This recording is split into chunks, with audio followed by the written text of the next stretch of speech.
dhowr maalin ka hor ayay hay-adda Guinness World Record shaacisay in uu yahay ninka ugu da'da weyn caalamka, balse hadda waxaa la soo wariyay in uu geeriyooday. Warbaahinta dalka Japan ayaa laga soo xigtay in ninka lagu magacaabo Jitendsu oo ahaa ninkii ugu da'da weynaa caalamka uu dhintay 2 maalin ka hor. Ninkan Jabaneeska ah ayaa la filayaa inuu noqdo 113 sano jir marka la gaaro bisha soo socoto, waxaana la guddoonsiiyay shahaado cadeynaysa in uu jiro 112 sano iyo 344 maalin, isaga oo goordhow sii horeysay ka hadlay sirta ka dambeysa caafimaadkiisa iyo da'da fog ee uu gaaray.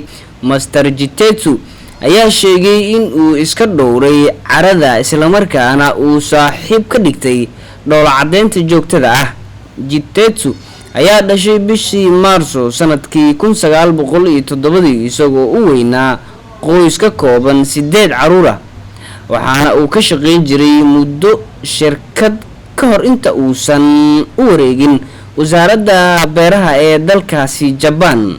Waxa kale uu la shaqeyn jiray ciidamada Japan sanadkii 1944 waxaana ka hor dhamaadkii dagaalkii labaad ee dunida. Waxaana xusid mudan in haweeneydii ugu da'da weyneed caalamka ay ku nooshahay isla Japan iyadoo oo da'deeda tahay 117 sano.